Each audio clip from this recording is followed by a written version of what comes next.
lebih cepat.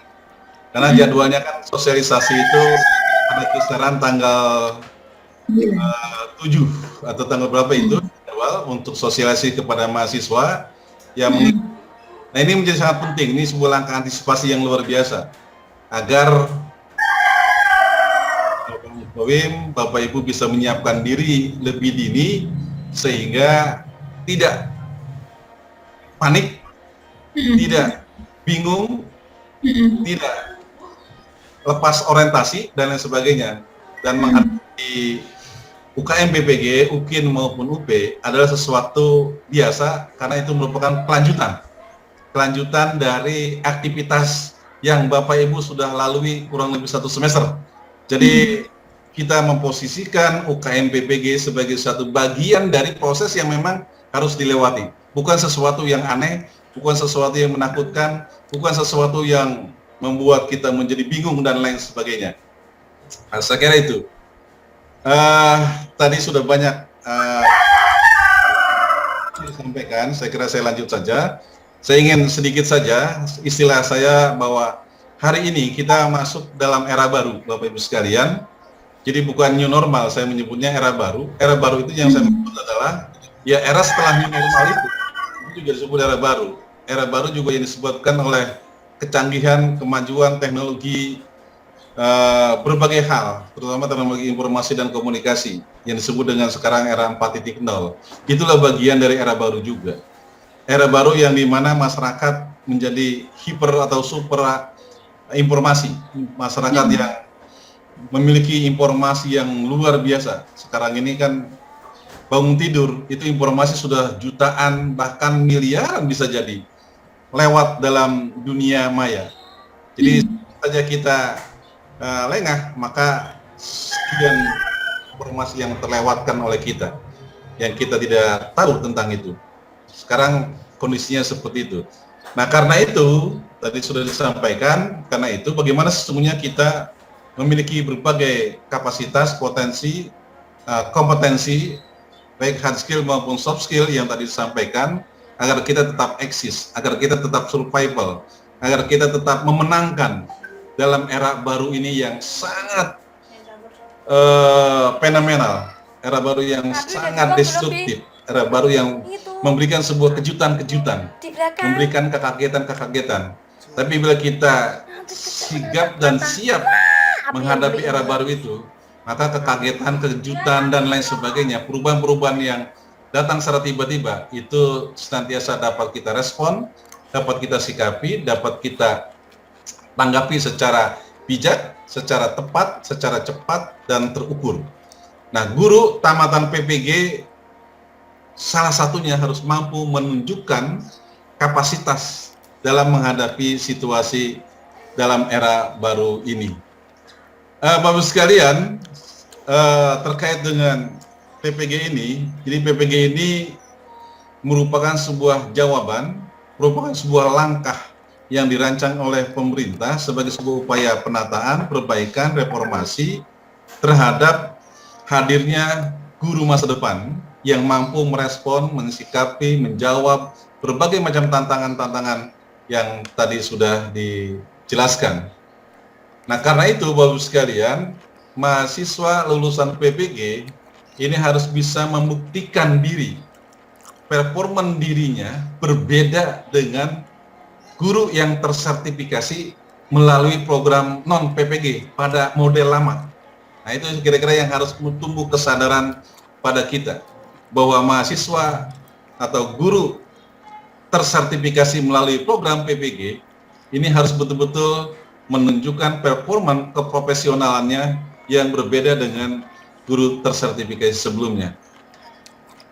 Paling tidak yang ingin saya katakan adalah bahwa guru tamatan PPG harus bisa menjawab hasil-hasil riset yang dilakukan oleh berbagai lembaga, agensi, baik instansi pemerintah, misalnya di Badan Litbang Kemendikbud, maupun hasil riset yang dilakukan oleh Bappenas terkait dengan sertifikasi, maupun riset yang dilakukan oleh Bank Dunia, yang saya kira itu sangat mudah kita cari di dunia internet, hasil-hasil riset itu, yang poinnya adalah memberikan sebuah kesimpulan bahwa guru tersertifikasi melalui model lama. Kalau saya menyebut model lama itu adalah melalui portofolio, melalui PLPG, melalui PSPL, gitu ya. Nah, itu model lama. Kemudian model barunya apa? Ya model barunya PPG. Nah, saya ingin mendudukan istilah portofolio dalam model lama itu sebagai sebuah instrumen utama di dalam sertifikasi guru. Tapi portofolio dalam model baru sertifikasi guru dalam PPG adalah bagian dari penilaian pada program PPG. Jadi kalau portofolio model lama itu sebagai instrumen utama untuk menentukan profesional atau tidaknya seorang guru yang ditunjukkan dengan sertifikat profesi setelah dia lulus uji portofolio itu. Tapi portofolio pada sertifikasi model baru dengan PPG adalah bagian. Nah, ini kira-kira saya ingin dudukan starting poinnya seperti itu. Nah, karena itu Bapak Ibu sekalian, mudah-mudahan ini menjadi komitmen kita di dalam menghadirkan guru masa depan Indonesia. Nah, Bapak Ibu sekalian, segera saya mengingatkan saja ini bahwa apa yang ada dalam Undang-Undang Guru dan Dosen itu sesungguhnya adalah gambaran standar minimal bagi guru Indonesia. Karena ini standar minimal, maka guru Indonesia yang sudah tersertifikasi dituntut untuk terus melakukan pengembangan diri menuju guru standar tinggi dalam berbagai kompetensi, dalam berbagai aspek yang ada padanya. Kalau kita lihat misalnya dalam standar minimal guru dalam undang-undang, misalnya guru berkualifikasi S1, maka saya kira ya, guru yang sudah sertifikasi dengan kesadaran terus menambah wawasan dan pengetahuan bisa melanjutkan ke jenjang S2. Jadi jenjang S2 itu belum menjadi sebuah kewajiban, tapi kesadaran profesi itu menuntut untuk guru bisa menambah ilmu melalui pendidikan gelar, degree maupun pendidikan non gelar dan lain sebagainya. Itu yang saya maksud adalah bahwa standar guru yang ada dalam undang-undang itu adalah standar minimal yang ada di sini. Itu kira-kira seperti itu ya, Bapak sekalian. Berkait dengan PPG sebagai model baru sertifikasi guru, PPG harus menjawab paling tidak dua hal ini, bahwa standar guru berdasarkan hasil data baik UKG maupun data-data lain ini dalam kondisi berada pada posisi yang belum memenuhi kualifikasi yang diharapkan. Begitu juga pada kompetensi-kompetensi yang baru, apalagi kita tahu bahwa kita memasuki era digital hari ini, kompetensi-kompetensi yang harus dimiliki oleh guru datang tiba-tiba dan begitu banyak, dan itu harus dijawab dan harus dibuktikan bahwa guru memiliki itu semua. Nah, PPG harus bisa menjawab itu. Nah, karena itu pola pembelajaran dalam PPG itu adalah kondisi yang menjadi stimulus bagi Bapak Ibu untuk menuju guru era digital hari ini. Jadi pengalaman-pengalaman pembelajaran yang Bapak Ibu dapatkan baik langsung melalui sinkronus maupun asinkronus dari para dosen, lalu tugas-tugas yang diberikan para dosen, tugas-tugas yang disampaikan oleh para pengelola, itu semua adalah mengkondisikan untuk menjadi stimulus bagi Bapak Ibu di dalam menguatkan diri, menguatkan kapasitas diri menjadi guru profesional. Nah, karena itu kemudian paling tidak guru profesional tamatan PPG diharapkan adalah guru yang mampu melaksanakan pembelajaran yang inovatif, pembelajaran yang adaptif. Nah, di tengah situasi kita hari ini dengan perubahan yang datang tiba-tiba, maka tidak ada lagi guru yang tamatan PPG menunjukkan diri sebagai orang yang sering mengeluh. Tadi sudah disampaikan, saya kira berpikiran negatif dan lain sebagainya itu harus ditinggalkan jauh-jauh. Tapi justru bagaimana menumbuhkan pikiran-pikiran positif di dalam diri dalam menghadapi berbagai macam hal yang saya kira baik yang baru maupun hal-hal yang memang ada tapi yang terbarukan.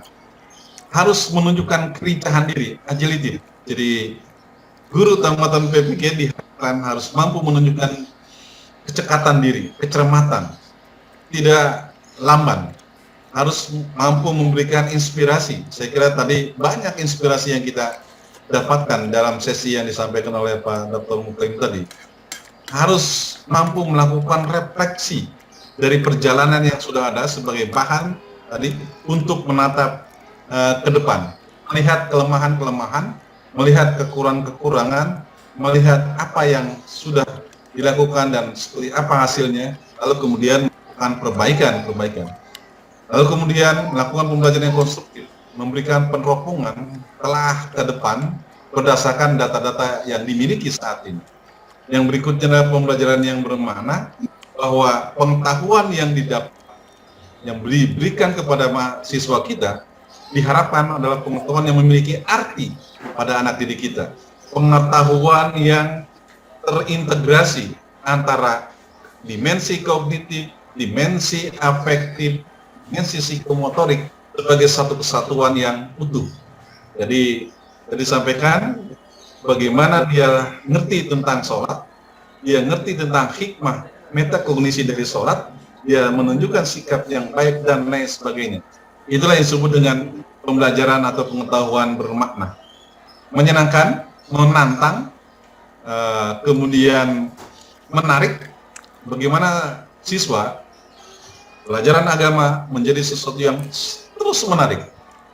Di tengah perkembangan kemajuan dan kondisi problem dan lain sebagainya yang terjadi pada saat ini, bagaimana pembelajaran agama, bagaimana pembelajaran matematik di tingkat dasar, IPA dan lain sebagainya, pembelajaran PKN di sekolah dasar di MI ini menjadi sesuatu yang menarik sehingga siswa selalu kangen, selalu terngiang dengan aktivitas dan artikulasi yang disampaikan oleh gurunya di dalam proses pembelajaran, dan tentunya pembelajaran yang memberikan sebuah arah terhadap masa depan. Pembelajaran yang memberikan sebuah gambaran bahwa berbagai macam hal yang harus disiapkan di dalam merespon menjawab masa depan. Nah, untuk itu maka kemudian beberapa keterampilan-keterampilan yang diperlukan dalam konteks pembelajaran saat ini dan ke depan adalah seperti melakukan pembelajaran yang kreatif, critical thinking dan lain sebagainya, pemecahan masalah, mencari solusi, mengkontekstualisasi, literasi digital, literasi media dan lain sebagainya. Oleh guru tamatan PPG yang Bapak Ibu hari ini mengikuti dan alhamdulillah mendapat kesempatan, dan saya kira Bapak Ibu sangat berterima kasih dan sangat bangga mendapat tempat PPG di LPTK UIN Jogja yang saya kira memiliki reputasi yang sudah sangat luar biasa.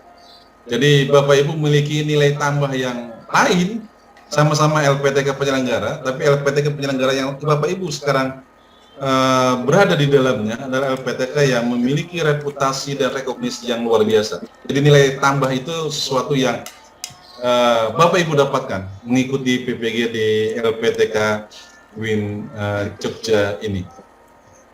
Nah, oleh karena itu Bapak Ibu sekalian, bagaimana sesungguhnya PPG ini memberikan bekal. Saya kira bekal yang disampaikan baik langsung direct learning maupun indirect learning melalui pesan-pesan, melalui motivasi, melalui dorongan-dorongan dan lain sebagainya yang disampaikan oleh para dosen, itu sesungguhnya adalah sebuah pembelajaran dan sebuah materi yang luar biasa, di luar materi yang terstruktur di dalam kurikulum PPG itu. Nah, oleh karena itu kemudian bagaimana sesungguhnya, ini sekedar contoh saja, tapi ini bukan satu-satunya, tapi ini sekedar contoh saja. Bagaimana sesungguhnya model pembelajaran dalam konteks kekinian bisa Ibu terapkan di dalam proses pembelajaran di tempat tugas masing-masing. Lagi-lagi saya katakan bahwa ini salah satu contoh yang Bapak Ibu pastikan bisa lakukan langkah penerapan pembelajaran berbasis masalah dan solusi. Jadi bukan hanya masalah, jadi problem based learning kita maknai lebih lengkap menjadi pembelajaran berbasis masalah dan penyelesaian dan solusi atau alternatif pemecahannya. Jadi yang kedua project based learning, pembelajaran berbasis produk dari sebuah langkah penyelesaian masalah. Ini kira-kira yang menjadi salah satu ukuran yang kita harapkan di dalam program PPG ini. Nah, oleh karena itu Bapak sekalian, tadi saya katakan bahwa ya PPG merupakan satu langkah terobosan, satu langkah inovasi dalam kegiatan sertifikasi guru. Meskipun, lagi-lagi meskipun PPG yang Bapak Ibu ikuti, yang semestinya kan full 1 tahun. Yang mestinya full 1 tahun. Tapi pemerintah memberikan apresiasi, rekognisi, dan itu tentunya harus dibayar dalam pengertian Bapak Ibu memastikan bahwa RPL yang diberikan oleh pemerintah dalam struktur kurikulum bahwa 24 SKS itu Bapak Ibu dihargai, itu harus disadari betul bahwa sebagian besar potensi yang menjadi guru profesional sudah saya miliki, yaitu sebanyak 24 SKS. SKS dalam program PPG ini kan sebanyak 36. 12 SKS itu adalah yang kami ikuti secara langsung untuk bisa berdiskusi, berdialektika, berinteraksi, berkomunikasi, sumbang saran tukar pikiran dengan para dosen, dengan kawan dan sebagainya. Dan ini juga suatu hal yang sangat penting. Sebagai sebuah langkah inovasi, maka pelaksanaan PPG ini memang dari sisi rekrutmennya ini barangkali belum maksimal, tapi dari segi pembelajaran saya kira yang idealnya mestinya adalah melalui blended learning, tapi karena situasi dan kondisi yang seperti ini maka dilakukan dalam bentuk full daring. Tapi bagaimana pembelajaran full daring ini dijadikan sebagai sebuah pengalaman agar efektif. Problem-problem yang saya kira kita hadapi dan kita temukan selama mengikuti pembelajaran daring, nah yang kekurangannya itu harus kita atasi dan kita tutupi. Tapi kelebihan-kelebihan dari pembelajaran daring, nah ini yang harus dipertahankan dan bahkan harus dikembangkan, serta disesuaikan tentunya dengan peserta didik yang akan Bapak Ibu ajarkan nanti. Nah, yang berikutnya adalah berbagai upaya dalam kaitan dengan program PPG ini. Misalnya, Bapak Ibu, berdasarkan standar dalam program PPG ini, penguasaan materi guru adalah berada dalam kategori penguasaan materi advance material. Artinya apa? Advance material itu baik dalam area vertikal maupun dalam area horizontal. Advance material dalam area vertikal, Bapak Ibu meskipun mengajar di SMP agama, maka penguasaan terhadap materi SMA dan SMK itu menjadi sebuah keniscayaan, menjadi sesuatu yang Bapak Ibu harus kuasai. Jadi tidak ada kata bahwa saya hanya ngajar di SMP, bukan ngajar di SMA, karena itu saya tidak banyak tahu tentang dan tidak menguasai materi PAI SMA. Begitu juga kalau bagi guru SD, saya ngajar PAI di SD, ya saya hanya tahu dan menguasai materi SD, tidak menguasai materi SMP, tidak menguasai materi SMA. Itu juga sesuatu yang tidak tepat, keliru. Karena yang namanya advance material secara vertikal, maka dalam rukun jenjang dia harus bisa menguasai tagihan-tagihan bidang keilmuan materi terkait dengan apa yang diajarkannya itu. Nah, karenanya kemudian sertifikat yang akan Ibu dapatkan bila nanti telah lulus itu, contoh sertifikat guru profesional PAI, itu tidak dibatasi oleh jenjang. Tidak tertulis nanti dalam sertifikatnya itu guru profesional PAI SD, tidak. Tapi guru profesional mata pelajaran PAI. Selama dalam struktur kurikulum mata pelajaran PAI itu pada level persekolahan, maka Bapak Ibu bisa mendapatkan dan memiliki peluang terbuka untuk bisa melakukan pembelajaran di SD, di SMP, dan di SMA atau SMK. Itulah kira-kira gambaran dalam konteks penguasaan materi advance material. Nah, dalam konteks penguasaan materi advance material yang horizontal, ya Bapak Ibu sebaiknya memiliki penguasaan materi dalam yang Ibu Bapak ajarkan, yaitu bisa mendapatkan dengan cara multi perspektif. Dalam istilah teman-teman di Jogja, ini adalah dengan menggunakan paradigma integrasi, tapi bisa multidisiplin, transdisiplin, dan segala macam. Atau dalam internal satu bidang. Saya ambil contoh misalnya, yang advance material horizontal. Jadi Bapak Ibu ketika menjadi guru fikih, maka pembelajaran materi tentang fikih itu sedapat mungkin minimum perspektif ulama fikih tentang misalnya tentang sholat Jumat, itu bagaimana pandangan dari ulama fikih Ahlus Sunnah wal Jamaah yang dari 4 imam mazhab itu minimum di situ, atau mazhab yang lain, atau bisa mengkaitkan dengan bidang keilmuan yang lain. Itulah yang saya maksudkan penguasaan materi satu bidang tertentu dalam konteks advance material horizontal. Jadi tidak semata-mata ya sudah apa yang ada dalam teks. Jadi dengan demikian maka pola mengajar dan Bapak Ibu itu akan memberikan ruang dengan sendirinya yang disebut dengan moderasi beragama, wawasan moderat dalam pemahaman keagamaan itu akan muncul bila perspektif yang dimiliki dan cara mengajar Bapak Ibu dengan berbasiskan sebagai sesuatu yang predictable, tapi bisa dipelajari berdasarkan keadaan hari ini. Kuncinya adalah untuk bisa memasuki masa depan, maka dengan cara belajar secara berkelanjutan, belajar secara terus-menerus. Nah, karena itu kemudian, ya bagaimana kita bisa memenuhi tagihan masa depan, kalau kemudian kita telah berhenti menjadi seorang pembelajar sejati. Jadi kuncinya adalah guru tamatan PPG mampu menunjukkan sebagai seorang pembelajar yang sejati.